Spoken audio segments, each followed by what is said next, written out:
gotta do a nice poem. Do a poem. Roses are red, violets are blue. Dark has been playing Borderlands 2. Shoot me in the face! Yeah! Yep. So yeah, you all now have a sneak preview of what I'm going to be talking about and what have we been playing in this episode. So welcome to a special episode of IndieCent. This is a Valentine's Day special. I decided to do this partly because there was one game I've been meaning to get to for a while that I haven't. So I decided, this is a good excuse as any. Plus we get to talk about something we've never actually played on the show before. Even though our third episode back when Lamar was with us was almost there. What game was that? Toko, the Reject Demon. No, Toko, the Reject. Toko was the fourth one. It wasn't a dating sim, but it was a visual novel with romance elements. So, But yeah, this is an actual full-blown dating sim, and it's kind of fitting since Evan will be mine as our next regular episode. And I don't know which is going to be out first, and that's also heavily dealing with relationships, so whatever. That lined up nice. But we're going to be talking about a small indie game dating sim called Highschool Romance that actually caught my attention for two very odd reasons.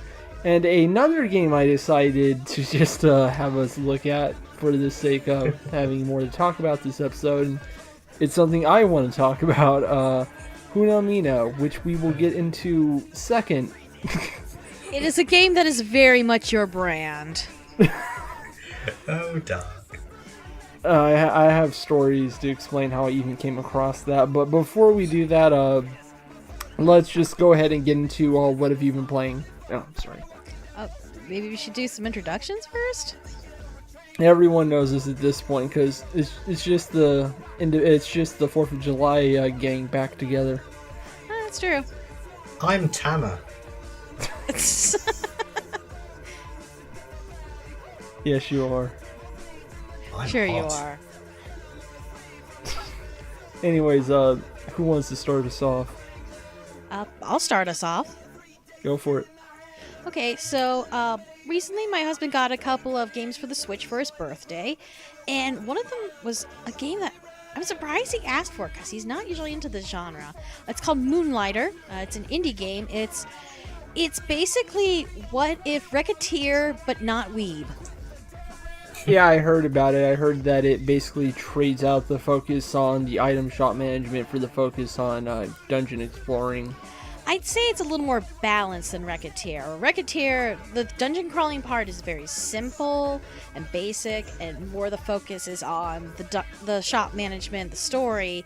Here I'd say it's a more even balance, and both hats are really satisfying.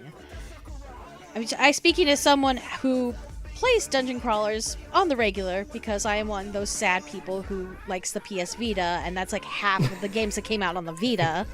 I've not heard great things about Moonlighter. I've heard that it mainly has the exact opposite focus of Racketeer, and I've heard the item shop management part is actually really bare bones, which kind of sucks because that's like the most interesting part. Oh, I don't know. I find it as satisfying as I found Racketeer. I mean, the main gimmick is you basically have to guess the prices yourself and see where they fall in your customer's range. And well, yes, but there's a ton more going on in Racketeer once you get into high level play. That game gets ridiculous. Yeah, I can believe it because I'm only on the second dungeon and the difficulty has spiked up a fair bit. Oh, you have no idea. There's vending machines. You have to take into account how your shop looks, what you put in the window, and so on and so forth. And even how much you're actually sell things to customers for, because getting a slightly higher profit can also mean getting less experience for extra perks. Mm-hmm. I've heard stories of really high level play where it's just almost entirely vending machines you constantly have to keep stock, and it's insane. Well, I'll be curious to see it when it gets there, but speaking as someone who's still fairly early in the game, I'm really enjoying it. It has a cool art style, and I'll agree on that. Yeah, it's pixely, but not in like the classic 8-bit or even 16-bit sort of way.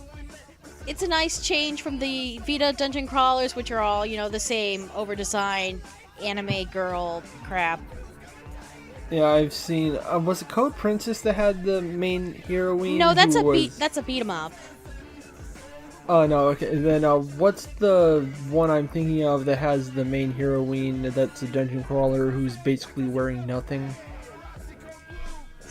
God, you'd have to slim it down. I mean, I can think of some others for the Vita, like Demon Gaze, which is probably the best of the lot.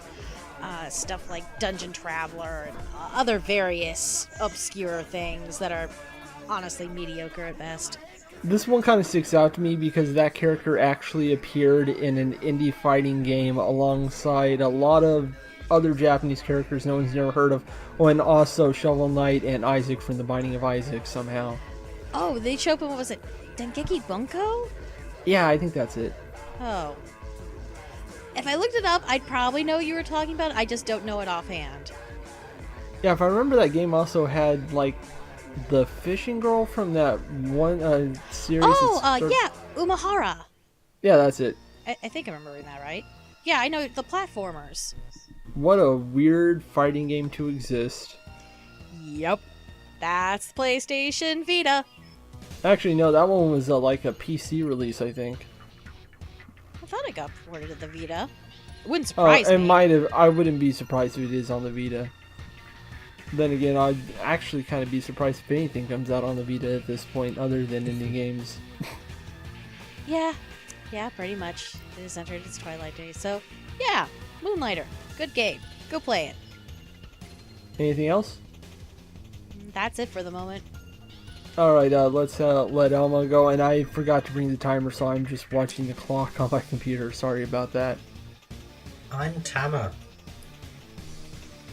Okay, sorry, I'm just looking at my Heaven Will Be Mine notes and just cribbing from them, because okay, what can I just nick from there and shove in here? I finished The Dark Side Detective. It was consistently good. It didn't get better or worse. The end. I played Super Life of Pixel. I beat it back when it was called Life of Pixel, but then they released like 3 new levels and wiped everyone's progress for some reason. Ooh. So I played it again. It's not the kind of game that's difficult to beat. So they pulled a Pope declaring that babies that purgatory doesn't exist, huh? That is exactly what they did. Start a new save. Yeah. It's one of those games which is really, really annoying because I would still kind of recommend it, but it's not great. The whole thing is every world is based on an old console, and you're playing as a little green box named Pixel who's just exploring video game history, which is it's a neat concept. And there's a lot of old consoles. You get through 5 of them before you reach the Commodore 64. But I was going to ask how obscure it got. Yeah, there were lots where I think I just remember seeing the BBC Micro and just being really confused and thinking, we're talking Europe exclusive obscure. That's yeah, something. like I didn't know the BBC even made a console. Ugh. Well, they made didn't they make that video game adaptation of Hitchhiker's Guide to the Galaxy? Oh, probably. That sounds British. Yeah, they did host that on their site for a while, but that's basically a text adventure. Exactly. Yeah, it was really early. It's really infamous for one puzzle that was almost impossible to solve. Yeah, I remember hearing about this in college, though I think the game itself was much older. Oh yeah, it's ancient. Just like Britain's former relevancy. Yeah.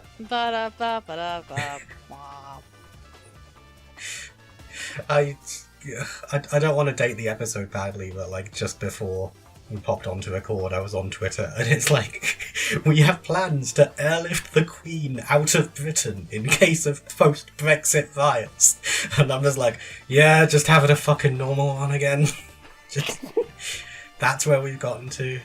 Wow. And everyone's like, let's do this instead of like, let's just pretend this never happened. Yeah, let's just...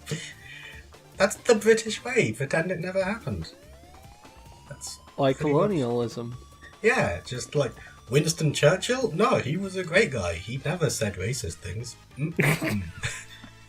God.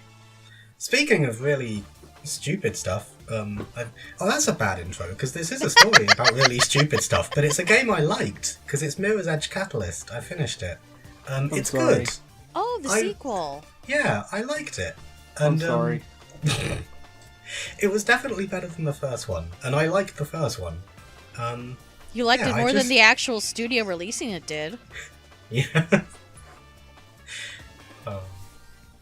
Oh yeah, but I had this. This is like the weirdest and lamest claim to fame. Remember that rumor about that? It was like an e-petition about we need to stop Anita Sarkeesian from working on Mirror's Edge 2. Oh, good God. I online met the guy who started that. He was Oh my on. He was on the Escapist forums because Of course he Of was. course he was. And Oh he my was god, I quite- just remembered that one guy I knew who went full gator within days. And guess where he also went? Granted, he usually bitched about those forums when he brought it up, but Yeah. I don't think he bitches anymore. I don't want to sound bitter, but I got banned from the Escapist because I used the words Gamergate's negative actions in a sentence. And one of the mods was like, that could be construed as offensive to people on this site who support it. That's So, hilarious.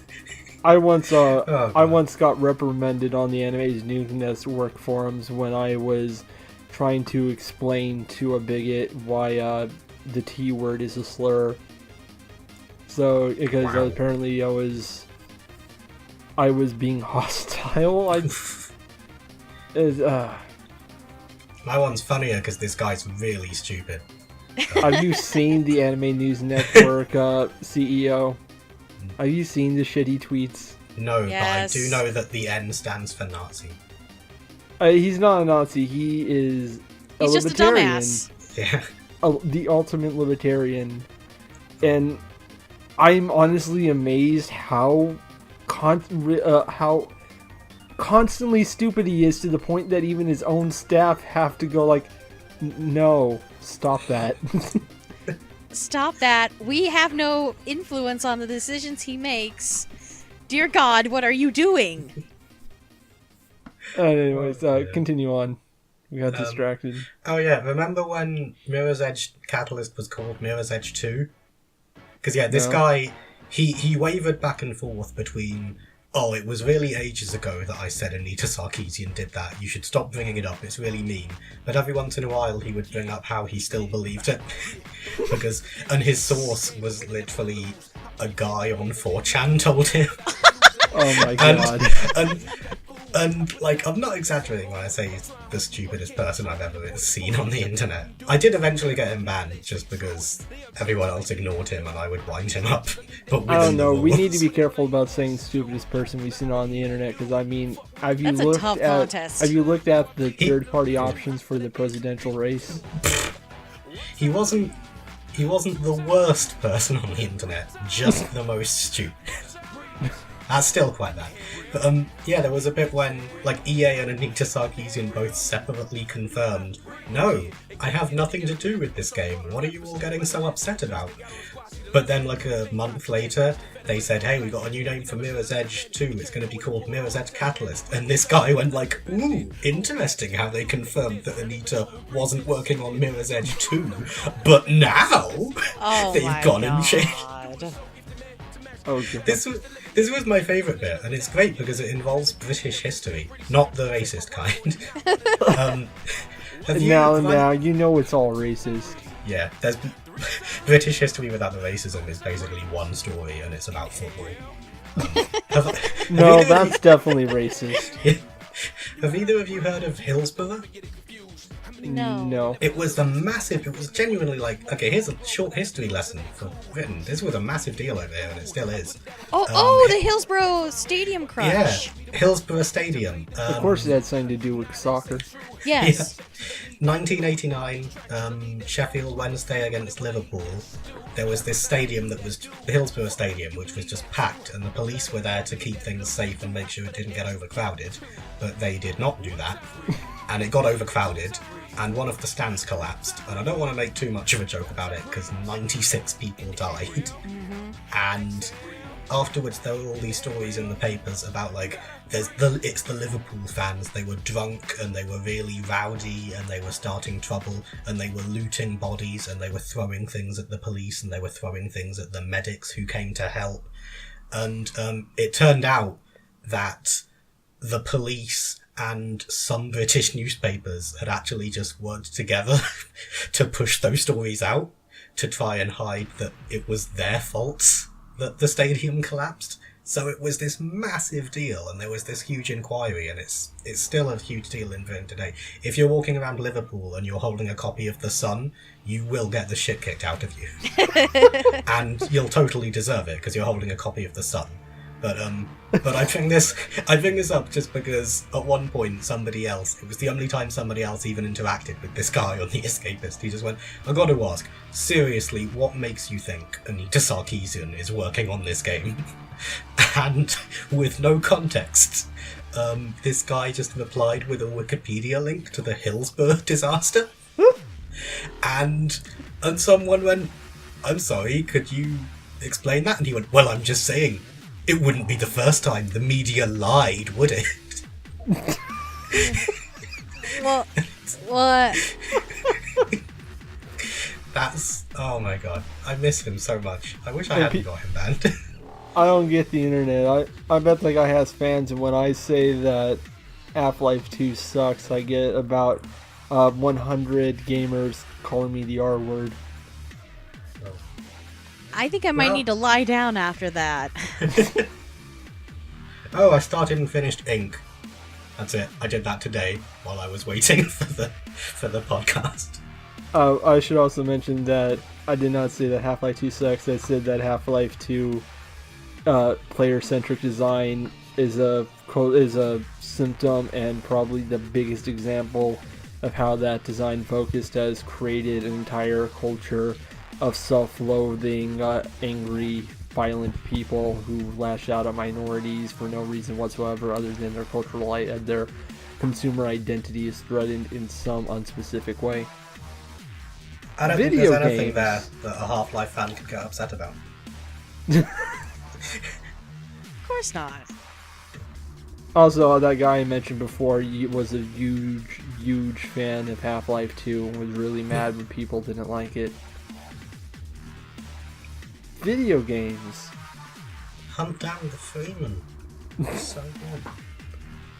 I'll go ahead and go next. I'm just going to mention 3 games real quick and hopefully get through them. First off, I played a small game I also wrote an article about. You can read on my blog right now called Dead Horizon. It is, I would actually say go find this now. Go find this and play it. It's a free game. It's like someone took the basic gameplay of Nintendo's Wild Gunman, that game where you quick draw with the cowboys and all that, but use those mechanics to create a narrative experience, and it's really gripping and interesting. The sprite work is gorgeous. I have more thoughts in my article. I'll probably link it in the description. Second, Mage's Intuition is finally out, so I have my review published, so I can just go ahead and say right now I really liked it. It is a game made by developers who worked on remakes for various Sierra games like King's Quest 1 and 3, Quest for Glory 2, and like Space Quest 2. Pardon me. And it is a Quest of Glory send-up. Basically a combination of point and click and adventure game and RPG with an actual battle system, which isn't great, but I do appreciate they tried. And it is an utterly gorgeous game. Everything looks like it was painted, and I suspect it was, and then they enhanced it with some additional sprite work. I'll share links for you guys in the chat. Like, I'm genuinely blown away by just how good this game looked. It shocked me. Hang on here. It's probably one of the best point-and-click games I've played in like the past decade by a huge margin. It's not quite up there with the 1-2 punch from last year of Unavowed and Lamplight City, which are like, I genuinely think those are going to be genre defining, but this is really impressive. A great send back to like an older era of gaming, but not complete, not filled with old-fashioned Sierra horseshit. So like there's multiple control schemes you can choose from. The difficulty makes sense. There's auto-saving already. There's an auto-saving option for when you're about to get in danger, so you don't end up in bad situations. You can't accidentally trap yourself out of finishing the game, but there are multiple endings. You can have 4 different classes you can experience the game in. It's something you can replay a lot, and I'm already working on a Let's Play series for it as an Earth Mage, so it's going to be fun. It's, go check it out. It's Mages into Initiation, Reign of the Elements. It's really good. I had a lot of fun with it, and I'm going to have more fun with it for a while. And lastly, I finally, after finishing a few things for Hardcore Gaming 101, I'm finally getting back to trying to cover the main 3 games in the Borderlands series, so I'm back in Borderlands 2 and near the end of the main campaign, but there's like 12 DLC campaigns, so I'm nowhere near done, but it's Jesus. Borderlands is interesting because their entire idea behind it is that it's supposed to act like a tabletop RPG setup, except in the skin of a first-person shooter, team-based first-person shooter with RPG mechanics. So you're getting the same sort of experience, except with like Diablo-style looting and a lot of action. And it was such a brilliant idea of mechanics that the first game, even though it basically had no narrative, was incredibly engrossing. I ended up over 100 hours played in it, and I didn't even finish the last 2 DLC campaigns because they got a bit repetitive. There was a lot of payout, cut and paste in that game.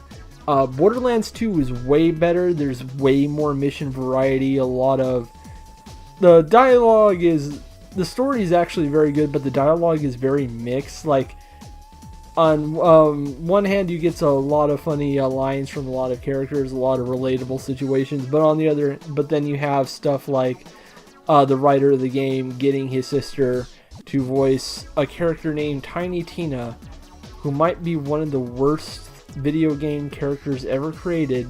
It is a crazy little girl who speaks in Ebonics, and yes, it's a white girl, and makes sexual innuendos about her stuffed animals. And that is exactly as annoying as it sounds. It's yeah. The worst part is that character in one of the DLC campaigns actually gets a genuine human heart-wrenching moment because her backstory is legitimately tragic, and it has her deal with a real moment of grief, and it's really effective, and it actually makes me mad because literally every other scene with that character has been the worst, most offensive crap I've ever seen in my life. But that's Borderlands 2 for you. Big old dick butt, but it actually has real human emotion in it. It's bizarre. They had nothing. There was like the concept of humor in the first game, and then the second game they finally kind of nailed it down, but then decided they also wanted to do drama. Like Handsome Jack, the main villain, the reason everyone remembers that villain is because he actually is that good. The actor they got for him is perfect, but the actual character is fascinating. Like, he's truly, truly fucking evil in every way imaginable, but in a very petty, egotistical way. And it actually explores why he's like that and shows a lot of things in his character you wouldn't normally expect at times. Like, I won't spoil it, but there is a part in this game where he actually has a legitimate emotional breakdown, and he has some justification for being very mad at you for what you're doing at that moment, but also what's happening is entirely his fault as well. It's really interesting, but none of that matters because I finally got to the best part in Borderlands 2, where I went to the area called the Thousand Cuts in a middle of a fairly serious story situation. We're getting ready to get started on getting back at Handsome Jack, and you're getting someone for the team. It turns out later to be revealed as the fourth playable character from the original Borderlands, which was a big deal, and it's done really well. But before that, you're just fighting through a bandit village, and then off to the side I heard something. I heard someone yelling, so I walked over to the cliff and I listened, and the subtitles came up, and it was someone yelling, "Shoot me in the face," and I verbally gasped because I knew what that was. If you are not familiar with Borderlands 2, there is a character in this game named Shooty McFace. No. Face McShooty. Oh, right. I get that mixed up. Face McShooty, and basically part of the reason Borderlands 2 became a big deal was word of mouth, and a lot of it was because of this one side quest. As I went through the level, I eventually finally was able to come across him and talk to him, and that triggers an optional side mission. And I believe I have in the chat here, what it was called, shoot this guy in the face. The description is, shoot Face McShooty in his face. And I should also mention that the experience you get for doing this mission is 420. Because I feel that was intentional. I would not put it past this game. And this character is a psycho. And basically in the lore of the series, they're people who have had their minds completely destroyed by the evils of space capitalism for one reason or another. But this guy's so far gone, he's just sitting there, and I have this all written down in my note. I have his entire dialogue in my notes here, and he's basically just begging you to shoot him in the face. And I quote, "Shoot me in the face, do it, shoot me in the face, face, now, bullets in the face, want 'em, need 'em, gimme. At the sound of the bell, it will be face shooting o'clock, bong, knock, who's there, shoot me in the face, end a joke, I'm gonna sing a song, shoot me at the end of it, da, bong. I noticed you haven't shot me in the face, curious as to why. Maybe you're weighing the moral pros and cons, but let me assure you that, oh my god, shoot me in the goddamn face, what are you waiting for? In the face, not so complex, need it. Well, want it, need it, have to have it, face shoot, boom, brains everywhere, not the knee, not the arm, not the spine, face, it has to be happening, facey, face, tired of waiting, no more waiting, need a face shot, boom, squish, and then when you shoot him in the face, he just gives a verbal thank you, falls to the ground, and then you get and then you can cash in the mission, and it says, you shot him in the face. And you do get an achievement for that just simply says, well, that was easy. That's probably the best moment in video games ever. I knew it was coming, I knew what was going to happen, and it still left me so happy. It's all downhill from there. I almost want to hear that dialogue in context and then edit that into like some sort of like dubstep remix or something. Like, face, shoot me in the face. I'm sure that exists. Like, Borderlands 2 was a huge deal when it came out. Like, it surprised everyone. It's the reason Borderlands is even a franchise now. Like, it was unprecedented how big that game ended up being. And this guy ended up being a big part of it. But yeah, Borderlands 2, it's a good video game other than the terrible racist little girl character. Bad video games. So yeah, that's what I've been playing. Why don't we go ahead and get into the main discussion and start with High School Romance, which I don't think we're going to have a lot to say about this game in particular, but I am going to have more to say about the studio, so we'll get there.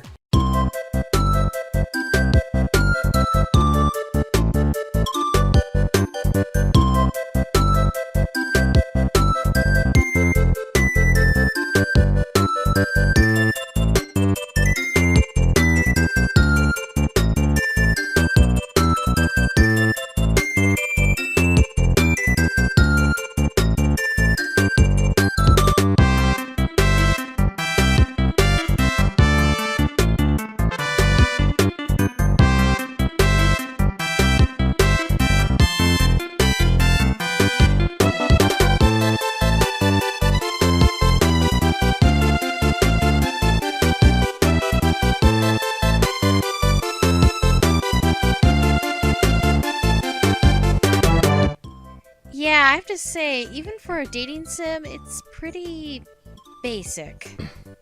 Yeah, it definitely. I should have expected that for the amount people seem to generally play to this, and the fact this is like a first game from a small indie studio, but it's still very interesting to me. I became interested in this for two reasons. One is the character art. The artist for this game was Enrique Bolarte, who is a small-time artist who did some freelance work for Skullgirls, and that was about it until this game as far as official work in the game industry goes. And his art was really, really interesting to me because it's clearly anime inspired, but Yeah.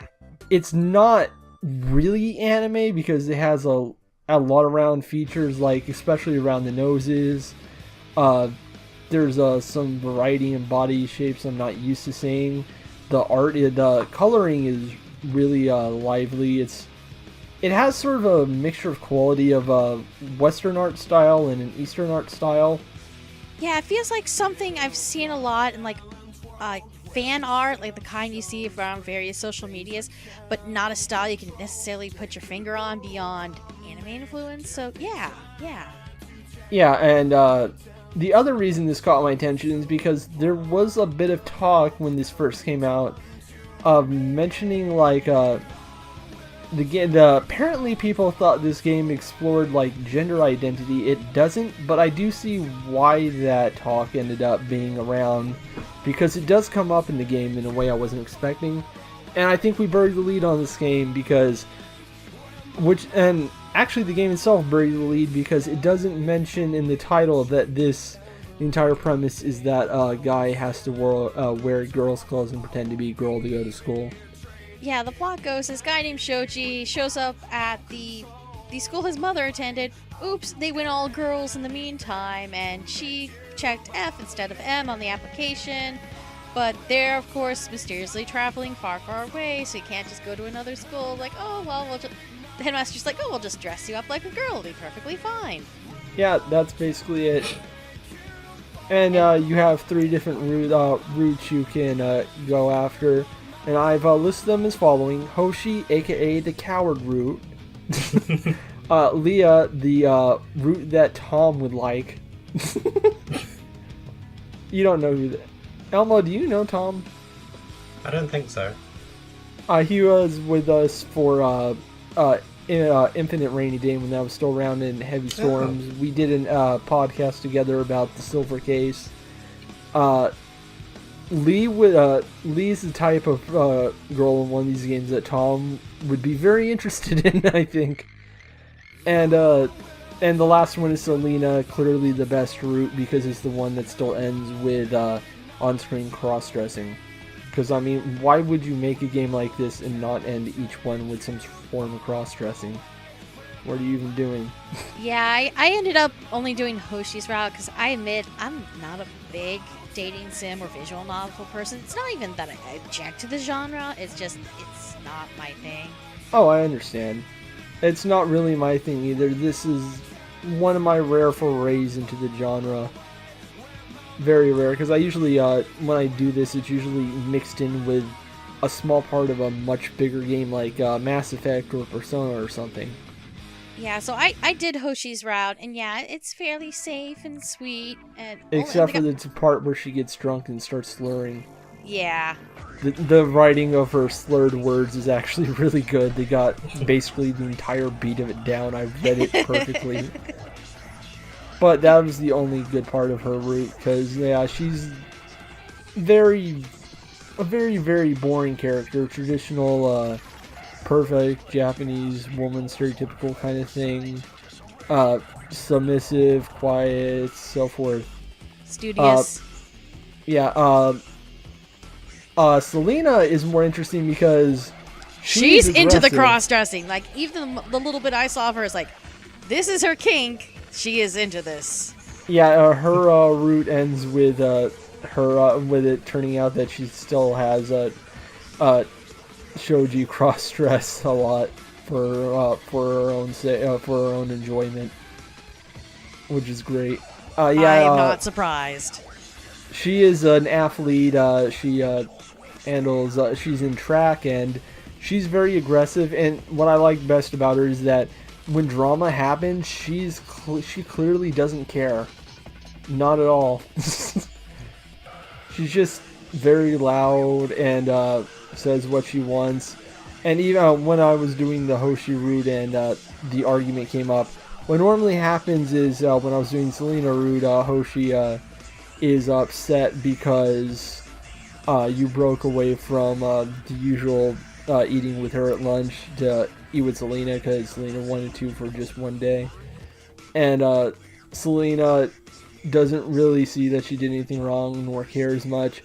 But in the Hoshi route, Selena just starts an argument anyways. Not that she's hurt or anything, just like, well, I guess this makes us rivals now. Let's have fun with that. We love rivals. Let's have fun with that shit. And she seems like the kind of person who would visit online image boards and shit posts. I was really bad at I was not expecting her to be my favorite route. Go on. I felt kind of dumb at one of those endings because I got Hoshi's ending and then I thought I'm gonna save. Well, I saved the game. I'm gonna reload the most recent point, and at this argument, when this argument shows up, I'm gonna choose Selena instead. So I did, and even though the game's choices don't matter that much, then you can't go through the entire game choosing all the Hoshi options and then at the end go for Selena. She just literally says, I'm not really looking for a relationship, I'm just looking for something kind of casual. And then you get this really disappointing epilogue where it's like, I drifted apart from both of the girls. Oh well. Yeah, that's the thing with dating sims. A lot of them use a hidden point system, so based on what actions and choices you make, ends up deciding if you have compatibility with someone they're going after. And You can see this in a stream that Wooly from the former Super Best Friends did, where he was basically playing a dating sim fan game. A bunch of the old Super Best Friend fans made and sadly released right when they broke up, and it basically ended with Wooly's girlfriend not being able to get with any of the four because they didn't make the right choices to have enough compatibility. I feel like Telltale games have to be involved in this somehow because the choices, some of them don't matter at all. And like the first choice you're given in the game is the headmistress says, are you going to be okay dressing like a girl? And you can say yes, in which case she goes, great. Or you can say no, and she goes, yeah, well, tough shit, you're doing it. Actually, that one does matter, because if you say no, you can't go on the Leia route. Yeah, but still, it's kind of oh wow, is this going to be a different... Nope. Oh, I just figured you'd click that like, nope, you can't go. End of game. Yeah. And there's the bit where Hoshi says, hey, do you want to come round my place for a week while we're on holiday? And, my first route, I went, yeah, sure. And she went, oh, great, thanks, that's lovely. And then the second route, I went, no, thanks. And she went, well, I insist. And then it just cuts to you at hers. And you're like, okay, I guess I'm here. Yeah, you can tell this was like an early first project for this group, because there's just a lot of stuff that doesn't happen you would expect to happen, or a lot of choices that don't matter at all, other than minor changes in points for compatibility. It's very, very amateur, and like the thing that really surprised me is that Selena mentioning that she knew you were a guy all along happens no matter what route you're actually going on. That always happens. It's an unavoidable event. Yeah, that's one thing I will give this game. Like, the whole thing, the protagonist Shoji is always anxious about being found out as a boy. And both Selena and Hoshi find out, and they're both kind of cool with it. And he's also, while he's anxious about being found out, he doesn't really angst about the cross-dressing itself. Yeah, both of them are perfectly fine with it. Selena pretty much knew from the get-go, and Hoshi figured it out after spending a week with him, but neither of them really cared much, which is nice. But even just little things like Selena, like, oh, I thought... She doesn't quite say, I thought you were trans, but she basically says, I thought maybe you were trans and you just didn't want to say anything, so I'd let you do it in your own time. Yeah, pretty much. And I do like when Shoji's explaining it, he uses a language that makes that would make sense for that situation. Like, I identify as a guy. Like, good. He's like, they have some understanding of what the gender discussion is like nowadays. Like, it's not perfect because they did make an entire dating sim based around cross-dressing, but that was a lot of been there, done that, tired tropes, but I do appreciate that little bit. Like, they weren't trying to be offensive with this game, which already puts them in the higher echelon of dating sim games at this point from Western studios. I should mention that the publisher for this game, at least on Steam, is Darker Studio, and they mostly just publish a lot of anime titty games. They published that VR game where you bounce the beach ball at the anime girl. That was one of the... Which one? Good question.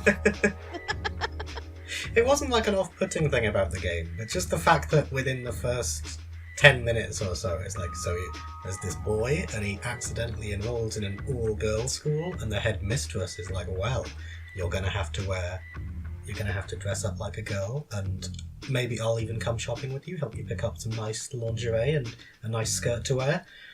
And it's just a part where you're like, okay, in five minutes, I'm half expecting there to be like octopus tentacles, and I'm not. That's not really my kind of game. And if you want to do octopus tentacles, that's fine. But you're just making me feel like they might show up, and I'm not sure I like that. I should mention that kinky. Yeah. Actually, that might happen in their future games, but still not in that kinky of a way. They've made 2 games since this one. One was called Magi Trials, which is a fantasy gender bender based one, which is mainly just a continued riff on this formula they established, but way more fleshed out. A lot of the art they have on the store page looks really good. I'm kind of interested in it, but also that initial premise, but then remembering how they handled it here, I was like, might work. But the other one is the one I'm really interested in, that's Starlight Drifter, because it seems to be a visual novel RPG, sort of a Mass Effect thing, except more anime and hornier. Okay. Which is actually impressive, because there was just outright sex scenes in the first Mass Effect. But yeah, it does look like that. You even get to choose your gender, for your player character, and get an actual role-playing experience. So it actually looks really fleshed out. They charged $20 for that one, so I'm thinking they're actually really proud of what they've done with that one. So it might be something to look into for a future episode. I'm thinking about. Yeah. Can you tell it's kind of, I'm normally not up this late. It's only 10 here, but I normally go to bed at 9. It's 4:15 in the morning. Because I'm a good boy. Yeah. Oh, God. I did have one pet peeve at the beginning, and it's a really minor one. And like the bad thing about this game is it's fairly basic, very standard. But on the other hand, it doesn't really have any major faults. If you're a fan of, oh yeah, if you're a fan of the genre, add it to your wish list. Wait for it to go on sale. It's fine. But there's one line at the beginning, which is where, Shoji realizes, like, what? I'm enrolled in an all-girls school by accident. And he says to the headmistress, there has to be something you can do. I mean, this happens all the time in animes. And the headmistress goes, but you do realize that this isn't an anime. This is real life, right? Stop buttering up to the gamers. Yeah, your fight is here in the real world. Animation Eye. Yeah. It's just a minor thing, but I hate it when there's like a work of fiction and it's like, boy, if only this was a work of fiction where this would happen, but it's not. It's real life. Wink, like wink. You're talking to an Amazon purple headmistress who is later going to dress up as a French maid with you. You don't need to be doing like, oh man, if only this wasn't real life. Oh yeah, Selena's route is the best one, but Leia is clearly the best girl by a mile. She's great because she's incredibly horny, but she almost never shows it. It's hilarious. Just keeps trying to do nice things for Shoji every once in a while, but then every once in a while the horny slips out. Honestly, you should just kind of play through that route real quick. It's kind of hilarious. And I also mentioned it, I called it the Tom route because guess what his favorite girl in Persona 5 was? Oh, the teacher, Kawakami. Yep, the teacher who has a side job as a maid at a maid she cafe. was the favorite of a lot of people, to be fair. Yeah, which I used to be mad about that because I just kind of have a gigantic hatred for Persona 5 because I hate Team Persona because they are somehow getting worse about the things they're bad about when it comes to gender and so forth. But after playing the Leah route, I get it, guys. And I do like to try to escape from the uncomfortableness of this entire route existing by just explaining that she's like 18 or 19 and she just inherited the job or something, which is also a very anime thing. Yes. But she doesn't act like it. But anyways, yeah, this was a sickeningly sweet sort of game, and you can especially tell that by the music, which is not good. It's very repetitive, and it's basically a lot of sugar with no substance, which is a good description for this game. It's a solid first attempt, I guess, but like it's not going to be anyone's like favorite sort of dating sim because there's just so much out there you can choose from, and this is so bare bones. But that art was striking, and I think that art is what's got them enough attention that they're able to continue making games. I'm actually genuinely interested in wanting to play those games now, like to see how they've grown as a studio and to see what they're doing now. And even if it's not that good, I still get that great art. Like the expressions in this game are great. The actual character portraits when everyone's standing around talking, they're not great, especially the ones that are staring straight down the middle of the screen, because there's something off about the perspective of the eyes. It's hard to explain, but when it's like CG art, when you're watching characters do something, like particularly that one where Hoshi and Shoji play tennis, that is a really dynamic looking piece of art. Uh-huh. It has a good sense of action. There's real energy to it. That might be the first time in the game that Hoshi actually looks like she has emotions. And so it's like I think they're trying to lean into that more with their later stuff, and I want to see if that's the case. But yeah, this was one I wanted to just kind of mark off my list, and now I'm genuinely interested in what's going on with all the later games, because this wasn't interesting the way I was hoping it would be interesting. Like, it doesn't even bother trying to dive into like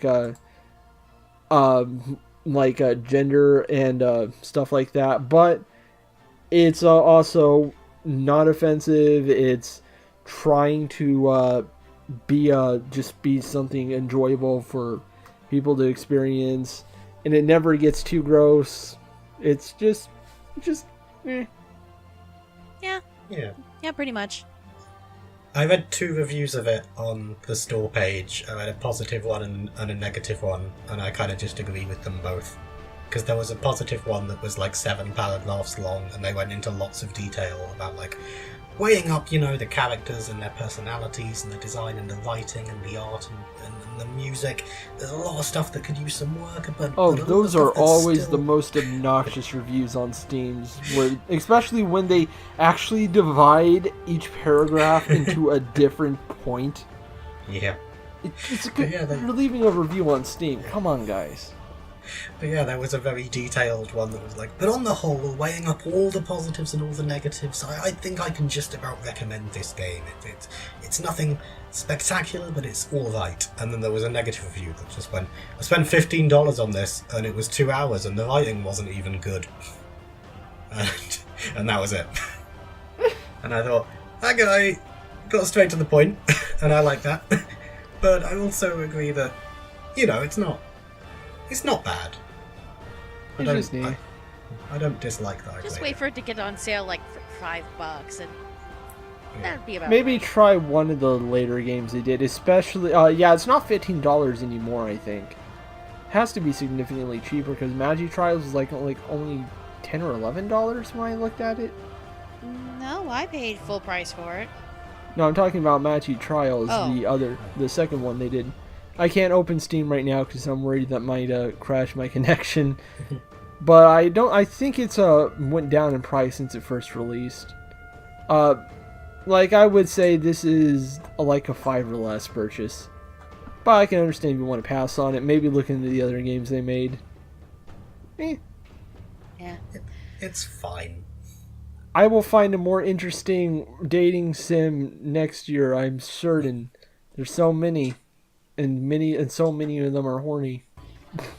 Although, speaking of other games that are horny, there's Huuma Mina.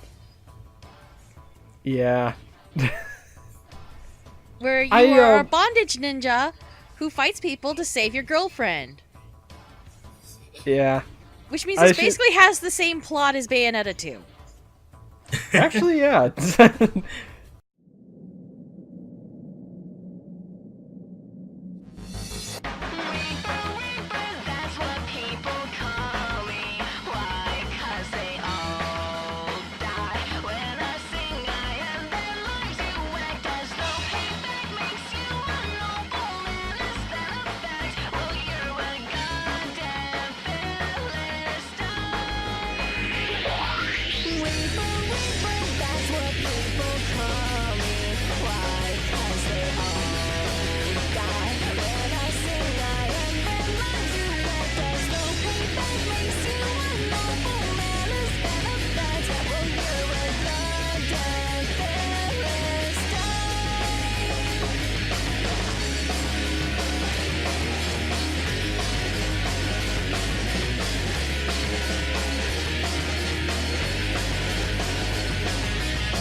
I should mention right now that the developer of this game is Hajime, and as far as I know, it's their first self-published game.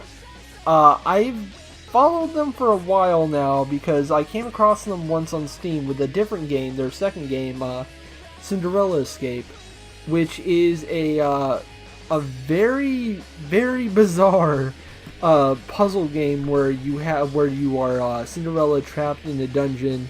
And you have to get out via block puzzles and avoiding obstacles and such. But you have a limited set of moves. You have jumps and kicks, and they're both limited. The kicks are necessary to move blocks. or break blocks, I forget at this point. But there's actually, it's a really fun and in-depth game where, because you can move the camera out so far that you can actually plan all your moves out ahead, and the puzzles get super difficult as the game goes on. And it made me think more than I think most games make me think, or have ever made me think. It's like a real brain bender, but it also, the Steam version is also notably barren and has that R12 on the side, and that should have been my hint that there was an uncut version being sold on DL site. And yeah, I just downloaded the uncut patch someone made for it, and the actual erotic stuff that was in it was also weird because it was mainly just dry humping. like there was just knights completely in armor, and sometimes they would catch your character and make thrusting motions, but they were in armor. Nothing was happening. Clank, and clank, there was also clank, clank. and there was also more weird torture stuff, like an electric chair, but the animations and lack of effects just made it really awkward. Like you probably noticed in this game. Yeah, it's just a little like, bit. What's happening? And then the third game he made was Cinderella Escape 2, which did away with the puzzle thing and turned it into like a cheapo Muso game that's actually kind of really fun. It's the bizarrest thing. You still have, I should mention in both of these games that Cinderella has her hands cuffed behind her back, but because there's a weird story going on where she may or may not have killed her entire family. When I say this out loud, it's even weirder because her entire character in these games is a complete airhead idiot who just keeps getting involved in stuff. But it does make clear she definitely killed her family. What? But oh, and I'm not even going to get into the story of Cinderella Escape 2 because shit gets wild in that one. There's just so much shit going on. It's incredible, and it almost works if like the developer could have hired an actual translator if they had the money for it. I think the story in that game could have been fine, but anyways, it's a very weird game. Of course, there's a clothing damage system where you actually get, if you hit enemies enough in that game, their armor or clothing will break apart and they'll get weaker, and you can do more damage to them with ridiculously flashing kick attacks. And bosses have magic circles that's where the bondage stuff comes back in, because it's bondage traps once again. Just like, okay, at that point he definitely knows what he wants to do with video games. I was gonna say that a lot of the characteristics you just described could also accurately describe Huuma Mina, because while there's not a lot of story, it's pretty intensely weird for what we get. And, aside from the obvious bits of horny and torture, the combat is, again, it's basic, but it's not bad, and it gets a little complicated at points. Yeah, I like, okay, basically what's going on is, the game starts you off with the main character, Huuma Mina, having a sword stuck in her chest, and she's in, like, some sort of machine. Immortalization. Right, a blonde woman breaks her out of this lab, but it's clear this blonde woman's up to something because she finds out that Huuma Mina's had her memories possibly altered a little, or like raced a bit. She's like, oh, that's good. I was like, why is that good? Bye. And then she informs Huuma Mina of who she is, that is like a ninja and such. That blonde woman later gets captured, and Huuma Mina has to rescue her and fight a bunch of different weird anime women to do so. And I should also point out that I'm pretty sure that 2 out of 4 of those anime women aren't actually part of the evil organization, nor did anything to the blonde lady. Because, like, one is, I think the maid was just doing her job being a maid, and the bad guys just happened to capture the blonde woman where she was working, and the bunny girl was just... The bunny girl is... So, you know, Huuma Mina is kind of a terrible person, because she tortures them. Yeah, I'm surprised, honestly, that for something that is so obviously there, because it's the creator's kink, that they don't really go more into it. It's like, you can string them up, and then you whack them a little, and then they tell you something, and you move on to the next level. And that's it. Yeah, it's interesting, because this guy clearly wants to make good games. He's actually making a sequel to this one right now. I've been following its development, and... Oh, good God. There's... No, it actually... It looks interesting because there's an entire mode in that game that, at least that he's hoping to be in the game, where if you get captured by the enemy, you have to fight your way out of an underground fighting ring while in complete bondage. That's like in this game, the final costume you get is just full-on rope bondage, and you have an entire moveset based around kick attacks, and you get a fucking air devil trigger explosion. It's the greatest thing, and yeah, you're basically fighting like that through this in order to get free again, which, that's a neat idea in a very horny way. It's horny, but also he's clearly trying to make a good game out of it, because every single one of his games I've played does have the makings of a genuine good game and elements of good game design, or sometimes are just flat out a good game. Like, the first Cinderella Escape, I think, is genuinely one of the best puzzle games I've played in years. It's just very horny. Yeah.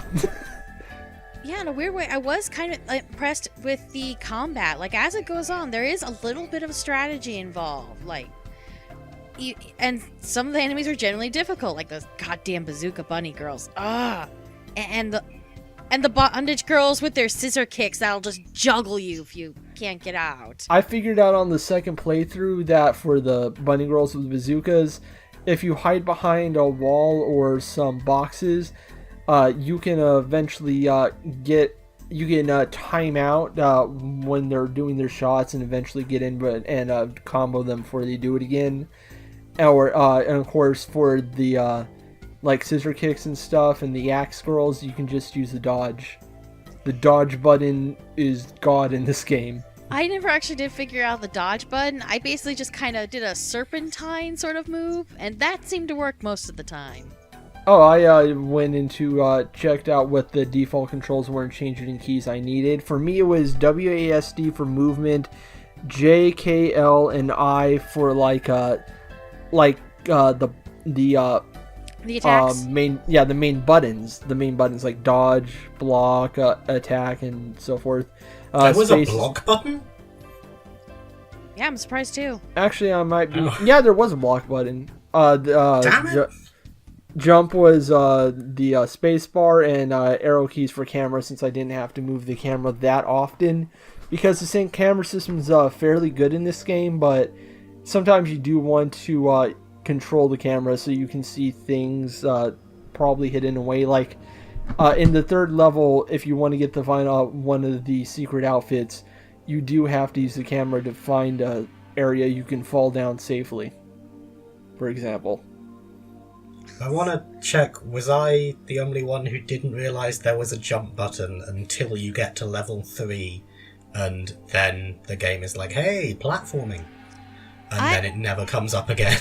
I knew there was a jump button, and yeah, it's like, honestly, they're asking us to platform with this moveset, but there's not a lot of it.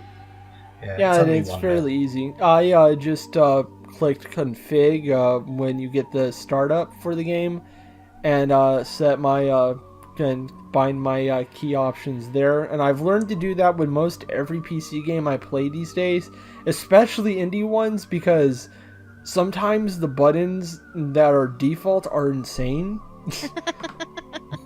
But it kind of made sense here. It's like trying to emulate what the layout of a sorry, I'm blanking here. What a controller would feel like. That doesn't always work, and it's clearly not perfect here, but I thought it worked well enough for what they're trying to do here. Though I have seen it done better with character action games. Like, there's another indie one I've played. God, I can't even begin to remember how to pronounce this. It's like Mitsurugi Hikage or something like that. It's 3 words, I know that. I've done an article on it for Hardcore Gaming 101. It's just a very long, confusing title, but it was a game someone like premiered at Comic-Con, a like short 2 to 3 hour character action game where you are a shrine priestess trying to stop a girl who's possessed by an evil sword, and you have to go through a few rings of combat with a bunch of different enemies. It was really fun and well more thought out. But this was clearly a very early attempt at trying to figure out how to get that to work. And I thought it did fairly well for something that early on in like their development history. Because I've seen worse. Absolutely, yeah. But that's the one thing. That's I guess the common quality between these two games we played. That they're both good first efforts from designers trying to figure out their own style. And there's something else I like about this game is that it has a lot of genuine personality from the developer. That's not something I see often, even in indie games, because so many of them are trying to genuinely market themselves more often, because it's a very difficult field to get around. But like the E-Rogue scene is really different. Like anything fucking goes there, and the commercial guys are all the ones who just keep cynically repeating the same ideas and premises over and over, and it gets tiring. And then you get weird shit like this, where a guy with a very clear BDSM bondage kink is like, I also like Devil May Cry. What if I combine them? And then he did it and kind of made it work, and it's weird, and it like included a message from himself when you're collecting when you look at the rack in the main room for the bondage when you collect the bondage magazines, and even has a little picture of an actual like how to S&M book in there. It's like, it's not dirty or sleazy or anything. It's just him like, here's this thing I think is cool. It's weird. Yeah. Well, it is very clearly horny. It's not oppressively so, which is a little surprising for a game you picked up.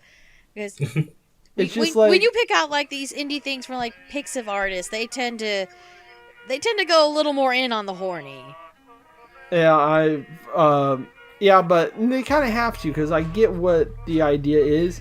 The problem is that a lot of those artists are not good at expressing what their what exactly about something they find so interesting beyond horny.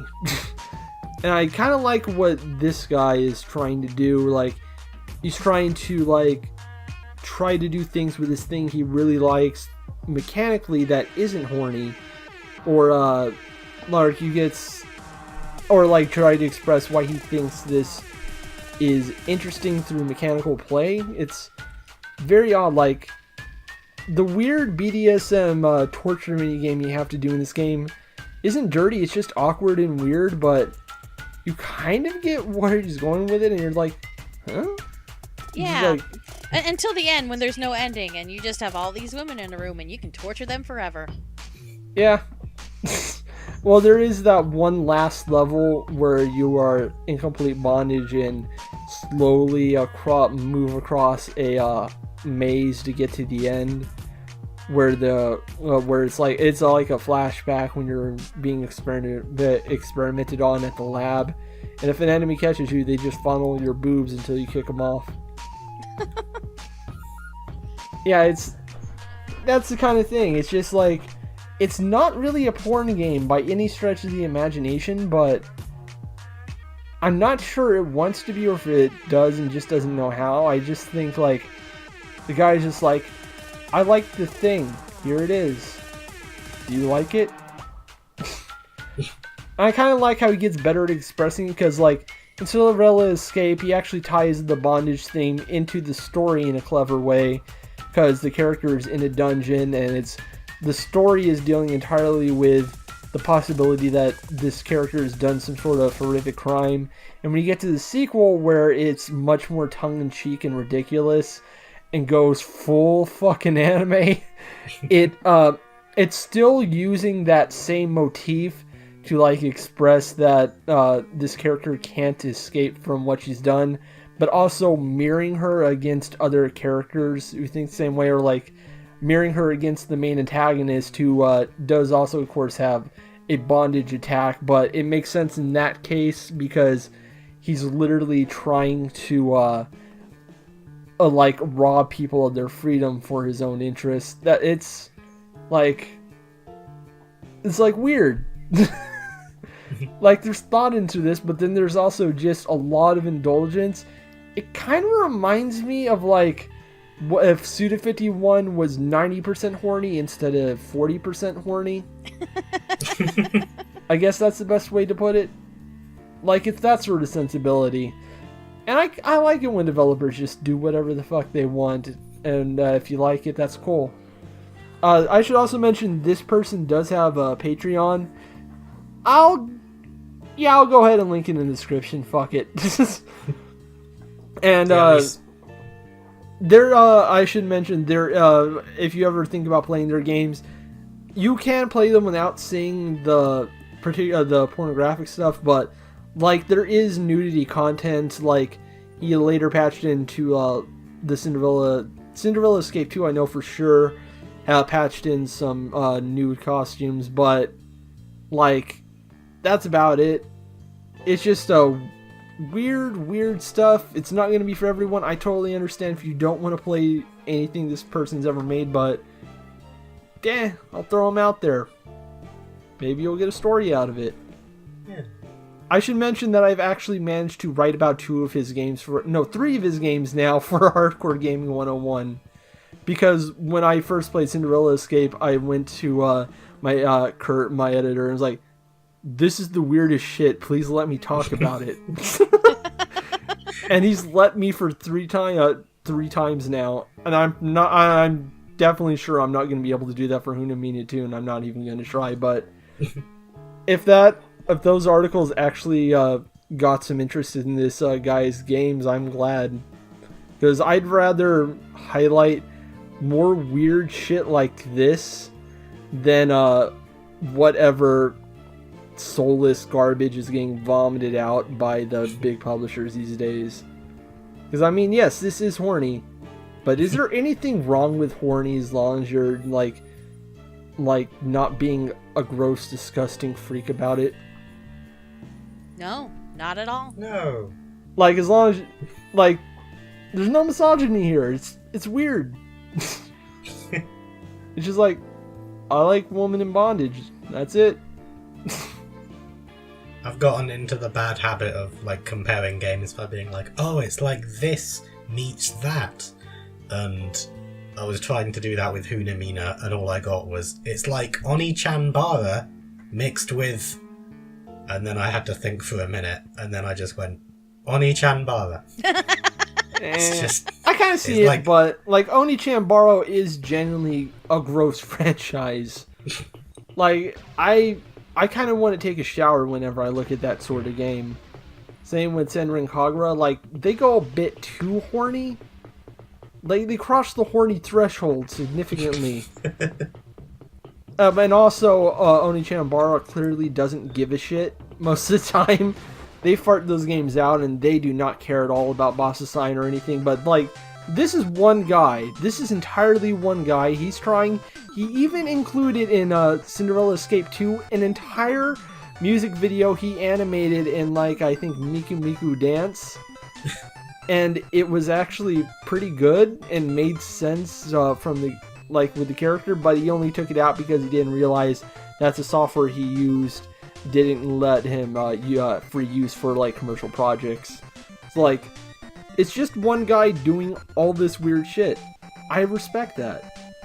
I respect that a lot. And I understand if you don't want to ever play these games ever. But yeah, This is absolutely my weird shit. They're labors of love, and that's very appropriate for what's supposed to be a Valentine's Day show. Yeah. We should also mention that the game ends with finding out that the blonde lady is a vampire, but it's not clear if Huuma Mina is a vampire or not. She might just have like a healing factor, ninja art. It's confusing. I suspect she's a vampire, but probably not. And It's like, okay, they're bonded together in bondage and torture forevermore. Hey, you should also be glad to know that the other games he's made do actually have endings. Hooray! Hey. And the ending for Cinderella Escape 2 is kind of amazing. Does Cinderella escape? In the first game, the true ending, she does not escape, and then she's just alive in the second game, and the fairy godmother's like, you got shit to do, let's go do it. And she's like, huh? Didn't I die? Yeah, but now you're not, but now, don't think about it. Put on these special shoes and go kick those maids. Those robot maids with the laser guns. Go kick them. Oh my god, this is turning into just a Rick and Morty sketch. Oh god, remember when it was okay to like Rick and Morty and then you slowly started to realize, oh... Yes, but I think at this point we're getting off topic. Yeah, pretty much. This was a short episode, but I kind of expected that. I just wanted to talk about one game I've been meaning to get to and one really weird game I'm never going to have an opportunity to talk about on this show again. Huuma Mina was fun, and it's the kind of game that just perfectly fits into the sentence. It's 4:45 in the morning, and I'm talking about Huuma Mina on a podcast. What am I doing? What? Yep, video games. Yay. Happy Valentine's Day, everyone. I'm hoping you're having a good one. If you have someone or don't, whatever. Whatever goes for you. And, how should we end this episode? Roses are red, violets are blue. Omae wa mo cinderu. Nani? Whoa! Okay.